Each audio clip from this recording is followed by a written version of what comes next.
Guarantee एक ऐसा मज़दूरों के लिए थोड़ा था जिससे हमें रोज़गार मिल रहा है, उसमें भी आप इतना निगरानी कर रहे हो कि ऊपर से आप फ़ोटो खींच रहे हो, आप 231 रुपया रेट दे रहे हो। उसमें भी आप बोल रहे हो कि आप अगर फ़ोटो खींचोगे उसके बाद ही हम देंगे। अगर वो साबित नहीं हुआ कि आपका फ़ोटो नहीं हुआ, अपलोड नहीं हुआ, तो हम मानेंगे कि आपने काम ही नहीं किया। तो आप वहाँ आकर भी देखो ना काम की कितना लोग मज़दूर काम करे। वह पूरा दिन वो पूरे इतनी गर्मी होती है, उस गर्मी में वो वहाँ बैठ के पूरा काम कर रहे हैं, पूरा दा निकाल रहे हैं काम। उसके बाद भी आप मतलब ऊपर से बैठ के बोल रहे हो कि आपका फ़ोटो नहीं आया इसलिए आपको पैसे नहीं देंगे। पर वो फ़ोटो भी आप आपके देखो तो सही कि बहुत सारे अभी जो हमने देख रहे अलग-अलग न्यूज़ में भी आ रहा है कि कोई कुत्ते का फ़ोटो डाल रहा है, उसका फ़ोटो खींच के भी अपलोड कर रहा है, तो अभी हो रहा है। तो फ़ोटो तो कोई देख ही नहीं रहा है ना। फिर क्या इसका मतलब क्या है कि आप फ़ोटो खींचने का क्या है? या तो इसको आप सही तरीके से लागू करो और लागू ही नहीं है मतलब किसी का भी फ़ोटो डाल रहे हो आप बैठने के लिए भी किसी को देखने के लिए तो बिठाओगे किसका फ़ोटो आ रहा है वो ही पता नहीं है। फिर आप बोल रहे हो कि हम तो फर्जीवाड़ा रोकना चाहते हैं, इसमें से कौन सा फर्जीवाड़ा रोक रहा है? आप लोगों के आंदोलन का 39वां दिन, हम्म, सरकार की नींद अभी तक खुली नहीं है। जी। क्या कुछ योजनाएं आपके दिमाग में चल रही है? क्या इस तरीके से धरना प्रदर्शन करने से सरकार की नींद खुल पाएगी? क्या लगता है आपको? देखिए, नींद तो पक्का खुलेगी क्योंकि 15 करोड़ मज़दूर पूरे देश में काम करते हैं। तो लोगों को लगता है कि हम यहाँ 100 सवा 100 मज़दूर यहाँ बैठे हैं, ये क्या सरकार को जगा पाएंगे? लेकिन अलग-अलग राज्यों से मज़दूर आ रहे हैं और केवल आ ही नहीं रहे हैं यहाँ, हर राज्य में हर रोज़ कहीं ज्ञापन दे रहे हैं, किसी ज़िले में दे रहे हैं, किसी ब्लॉक में दे रहे हैं, किसी राजधानी में कोई कार्यक्रम हो रहा है। तो पूरे देश में अलग-अलग तरीके से कार्यक्रम चल रहे हैं। केवल यहाँ धरना नहीं चल रहा है, देश के अलग-अलग हिस्सों में कुछ न कुछ चीज़ें चल रही हैं। हम पूरा प्रयास कर रहे हैं कि जो मज़दूर है उसको ये बात पहुँचे, क्योंकि कई बार ये कन्फ्यूजन होता है कि जो राज्य की सरकारें हैं उनके बारे में कह दिया जाता है, इम्प्लीमेंट करने वाली जो सरकार है उनको लगता है कि ऐप और पूरी व्यवस्था जो तकनीक लेके आए हैं वो तो मज़दूरों को तो यही लगता है कि ये लेके आए हैं, लेकिन वास्तविकता तो यहाँ है। इसलिए हम लोग यहाँ बैठे हैं। इम्प्लीमेंटेशन में कहीं प्रॉब्लम क्या है? कहाँ पर माजरा अटका कहाँ है? क्या प्रॉब्लम है? माजरा देखिए अभी क्या है कि जब एक बड़ा सवाल मैं आपको बताता हूँ कि जो आधार बेस पेमेंट किया है, अभी जॉब कार्ड में, बैंक खाते में और आधार में नाम आपका एक होना चाहिए। अब जो मज़दूर हैं, मज़दूर ही नहीं, आपके भी, हमारे भी, दूसरे लोगों के भी, सबके परिवारों में जब आधार कार्ड बने थे, तो आधार कार्ड बने थे तब बहुत लोगों ने ध्यान नहीं दिया। किसी का डबल ए की जगह ए हो गया, किसी का आई की जगह डबल ई हो गया, किसी का डब्लू की जगह वी हो गया। इस तरीके के तो 15 करोड़ मज़दूर हैं, उनमें से करोड़ों गलतियां हैं जो आधार कार्ड में। अब वो आधार कार्ड को ठीक कराएं कि जॉब कार्ड को ठीक कराएं कि बैंक में जाके ठीक कराएं, उनके सामने बड़ा संकट है। हर सरकार ने, हम राजस्थान का देखते हैं कि एक ब्लॉक में एक ही आधार सेंटर है जहां 50 से 60 लोग एक दिन में अपना ठीक करा सकते हैं। तो यदि हम 5 करोड़ मज़दूरों का भी गलती मानते हैं आधार कार्ड में, 5 करोड़ मज़दूरों को कितना टाइम लगेगा? कल 31 मार्च उसको ठीक कराने की लास्ट डेट थी। 1 अप्रैल से जिनका आधार कार्ड, जॉब कार्ड और बैंक एक साथ लिंक नहीं है उनको काम नहीं मिलेगा। तो ये जो काम है एक तरीके से ये हर बार मतलब 3 महीने में, हम तो कह रहे हैं कि वैसे लिंक करने की ज़रूरत नहीं है। जब जॉब कार्ड बना हुआ है, वेरीफाई हुआ है, बैंक के साथ लिंक है, खाता बैंक में जा रहा है, और पहले तो आधार कार्ड से लिंक के बाद फ्रॉड भी हुए थे कई सारे। एक व्यक्ति ने अपना आधार कार्ड मेरे साथ लिंक कर लिया, फिर इनके साथ लिंक कर लिया, फिर इनके, और वो कई के खाते से पैसे लेता रहा। तो उसके दूसरा हिस्सा भी है उसका जो शायद सरकार उसको देख नहीं रही है। तो वो एक बड़ी बात है, उसका हम कह रहे हैं कि भाई ये आधार से लिंक की आवश्यकता ही क्या है, और वो 31 मार्च, अब लोगों को अप्रैल में काम कैसे मिलेगा। दूसरी बड़ी बात यह है कि ये जो ऐप लेके आए हैं, ये ऐप में वो उसके लिए इंटरनेट चाहिए। अब जो भी पूरा अरावली का क्षेत्र है, पहाड़ी क्षेत्र है, वहाँ तो इंटरनेट है नहीं। दूसरी बात यह है कि इंटरनेट में वो आप किसी का भी फ़ोटो, दूसरे साथी बताएंगे कि फ़ोटो में पता नहीं चलता है, आप किसी का भी फ़ोटो खींच दो, इस कुत्ते का भी फ़ोटो खींचेंगे वो ऐप मान लेगा। आप किसी का बेलन का भी फ़ोटो खींच देंगे वो मान लेगा, बकरी का भी फ़ोटो खींच देंगे मान लेगा। तो लेके आए थे हम लोग, जो यहाँ 100 सवा 100 लोग जो बैठे हैं, जिस भी राज्य से आ रहे हैं, वो सबसे पहले उसमें से जो कमियां हैं उनको दूर करना चाहते हैं। हम लोगों ने सामाजिक अंकेक्षण की मांग की। कानून में प्रावधान है कि गांव के लोग बैठें, पूरी एक व्यवस्था बने सामाजिक अंकेक्षण की, वो सामाजिक अंकेक्षण करके बताएं, उसमें कमियां नहीं होनी चाहिए। लेकिन उसके नाम पे कि भ्रष्टाचार कम हो जाएगा, ख़त्म हो जाएगा इससे, उसके नाम पे वो मजदूरी ख़त्म हो रहा है, मजदूरी ख़त्म हो रही है। तो उससे भ्रष्टाचार ख़त्म नहीं हो रहा है, भ्रष्टाचार और बढ़ रहा है। तीसरी चीज़ जो है वो ये है कि जब आपने वो कह रहे हैं कि नहीं ये तो मांग आधारित, जितनी मांग होगी उतना आपको पैसा मिलेगा। लेकिन जिन लोगों ने, हमने देखा है कि यदि पैसा ख़त्म हो गया, आपने बहुत कम पैसा दिया, राजस्थान का जनवरी में पैसा ख़त्म हो गया, अब अप्रैल में जब बजट रिलीज़ होगा तब पैसा मिलेगा। किसी राज्य का अगस्त में ख़त्म हो गया तो अगस्त के बाद अप्रैल में उनको पेमेंट होगा।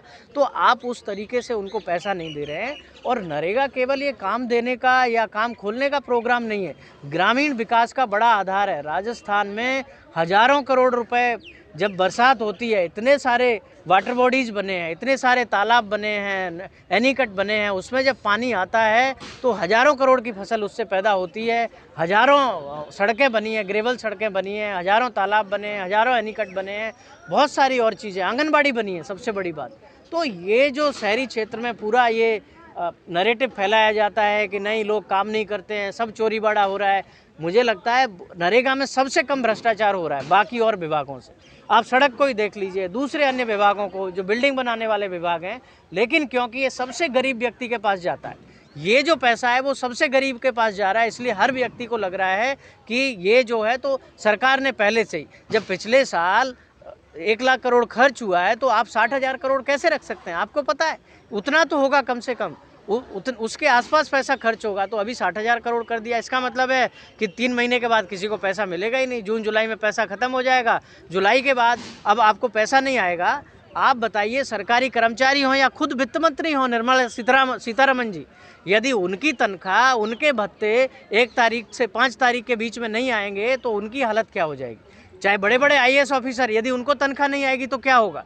ये मनरेगा के मजदूरों का आप अगस्त के बाद पेमेंट करते हैं अप्रैल में, बंगाल के मजदूरों का तो 1.5 साल से नहीं कर रहे हैं, झारखंड के मजदूरों का 8 महीने से नहीं कर रहे हैं। मतलब कोई परवाह नहीं है कि मजदूर तो कुछ भी करे, उसको पैसा मिले नहीं मिले, वहाँ काम हो नहीं हो, वो भ्रष्टाचार हो नहीं हो, कोई लेना देना नहीं। चलिए, आरोप लगते हैं कि आप लोग काम नहीं करते हैं, पैसे की डिमांड करते हैं। तो इनकी तरफ हम जाएंगे, इनसे पूछेंगे कि किस तरीके से आप लोग यहाँ पे विरोध करने के लिए आए हैं, प्रदर्शन कर रहे हैं इतनी बड़ी संख्या में, बताएं क्या प्रॉब्लम? जी सर, नरेगा एक जीवनदान है हमारे लिए। जो पहले बार प्लाइन होती थी वो रुकी है, औरतों को घर चलाने के लिए काफ़ी परेशानी हुई, वो इसमें औरतों के खाते में पैसे जाते हैं, औरतों के घर में, मतलब जो पैसा जो काम कर रहा है उसके खाते में जाएंगे तो एक अच्छी व्यवस्था होगी कि औरत का पैसा आदमी ले ही नहीं सकता, तो वो घर चलाने में उसको सुविधा थी। अब ये नरेगा का जिस दिन से ऐप लागू किया है उसके बाद में ना तो हाजिरियाँ सही तरीके से हो रही है, 12-13 दिन का पेमेंट है तो 4 दिन 5 दिन का पेमेंट आता है।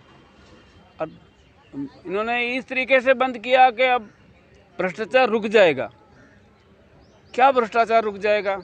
इधर बात भ्रष्टाचार रुकेगा नहीं, ये काम करती हैं और हर एक जगहों पर जाके मनरेगा के रूप में काम करती हैं। क्या परेशानी है, क्या कुछ दिक्कतें हैं, परिवार चलाना कितना मुश्किल हो जाता है आप लोगों को जब पेमेंट नहीं मिलता है, तो बताइए क्या समस्या है? हमारे पेमेंट नहीं मिलता है तो जो महिला ने बच्चों के खिलाए क्या, और कपड़े कहाँ से लाए, और रोटी कहाँ से खाए। हम वहाँ काम पर जाते हैं तो हमारे ऑनलाइन हाजिरी भी नहीं होती है, तो आखो दिन बिगड़ जाता है। और महिला एक तो इनका बच्चे हैं तो बच्चे लेके साथ में जाती है, तो वो बच्चे कोई रखने वाला वहाँ नहीं है, बच्चे लेके काम करती है। और एक ये है कि वो हमारी ऑनलाइन हाजिरी वो पहाड़ी इलाका है, पहाड़ी इलाके में हमारे नेटवर्क नहीं आता है, तो हमने नेटवर्क के लिए हमने नीचे से ऊपर चढ़ना पड़ता है। ऊपर से वहाँ जाते हैं तो मेट और मजदूर सबके साथ जाते हैं, तो मजदूर बोलते हैं मेट को तो ऑनलाइन हुआ कि नहीं हुआ, अपलोड हुआ कि नहीं हुआ, तो वो नहीं हुआ है तो हम मना कर देते हैं कि वो नहीं हुआ है, तो वो मजदूर और मेट को वहाँ झगड़ा होता है कि क्यों नहीं हुआ, हमने काम किया तो अब आज वाले रोजी कौन देंगे, तो आज हमारा दिन बिगड़ गया तो हम वहाँ दूसरी जगह भी काम नहीं कर पाएंगे, तो सारे दिन हमारा बिगड़ गया, तो आज हम हमारे बच्चों के खिलौना क्या खिलाए।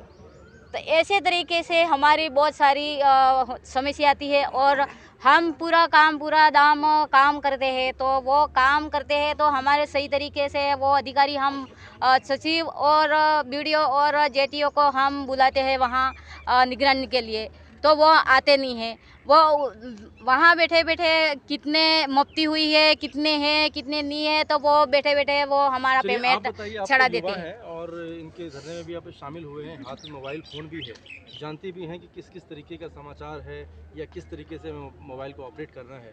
तो क्या आपको भी कुछ परेशानी होती है या फिर आप इनको सहयोग नहीं कर पाती हैं? किस तरीके से ये लोग मोबाइल ऑपरेट करके अपना जो है वो हाजिरी लगाते हैं? मतलब मोबाइल फ़ोन होने की वजह से ये नहीं कि मतलब हमेशा पता है कैसे अपडेट करना है, लेकिन जब जहाँ नेट ही नहीं है, इंटरनेट ही नहीं चलता है, वहाँ आप कैसे करोगे। हमारे आप इलाकों में जाओगे, ऐसे इलाके हैं गांव के जिसमें ना तो अभी तक बिजली पहुंची है, ना पानी पहुंचा है, मतलब पानी की इतनी प्रॉब्लम है हमारे, और वहाँ इंटरनेट कहाँ से आएगा। और जो मज़दूर है, जो रोज़ कमा कर रोज़ खाने वाले, ऐसे हमारे परिवार है, और ऐसे परिवार में आप अगर नरेगा में वो जाते हैं ताकि हमें 15 दिन के अंदर हमारा भुगतान आ जाए, जो नरेगा कानून में लिखा है, लेकिन वो भुगतान भी उनका हो नहीं पाता है। और फिर वो अगर 13 दिन काम कर रहे हैं और इनकी हाजिरी अगर 9 दिन की हो रही है, तो जितने दिन उनका पैसा कट गया, जिनका मतलब उन्होंने काम किया लेकिन उनकी हाजिरी नहीं हो पाई, वो पैसा तो उनका कट गया, तो बिना पैसों के वो कैसे अपना घर चलाएंगे। तो फिर ये ये गहलोत सरकार जो वादा करती है कि हमारे प्रदेश में हर चीज़ बिल्कुल सही तरीके से चल रहा है और उन तमाम ऐसे छोटे से छोटे तबके तक उनका लाभ पहुंच रहा है, तो क्या लगता है उनके दावे कहीं ना कहीं गलत साबित हो रहे हैं? मतलब मजदूरों तक तो नहीं पहुंच रहा है ना, आप किसको पहुंचाने की बात कर रहे हो। अगर जो सबसे नीचे जो है, स्तर पे जो है, उसके पास कुछ नहीं पहुंच रहा है, तो फिर आप किसको पहुंचाने की बात कर रहे हो, हमें तो समझ में नहीं आता। क्योंकि सबसे नीचे जो जो मजदूर है, जो सबसे नीचे वर्ग में, जो रोज़ कमा कर रोज़ खा रहा है, ऐसे मतलब पूरा कमठाना का काम करता है, हमारे पास मजदूरी ही नहीं है। एक नरेगा एक हमारा था जो कोविड में भी हमारे लिए जीवन दान बना, नहीं तो शायद गाँवों में लोगों को देख ही नहीं पाते कि कितने लोग तो कोविड से मर गए। वो एक नरेगा था जिससे हम लोग बचे, नहीं तो पता नहीं यहाँ होते नहीं होते। तो नीचे दबते तक तो जो पहुँच ही नहीं रहा है। और जो भी है, मतलब एक रोज़गार गारंटी एक ऐसा मज़दूरों के लिए थोड़ा था जिससे हमें रोज़गार मिल रहा है, उसमें भी आप इतना निगरानी कर रहे हो कि ऊपर से आप फ़ोटो खींच रहे हो, आप 231 रुपया रेट दे रहे हो। उसमें भी आप बोल रहे हो कि आप अगर फ़ोटो खींचोगे उसके बाद ही हम देंगे। अगर वो साबित नहीं हुआ कि आपका फ़ोटो नहीं हुआ, अपलोड नहीं हुआ, तो हम मानेंगे कि आपने काम ही नहीं किया।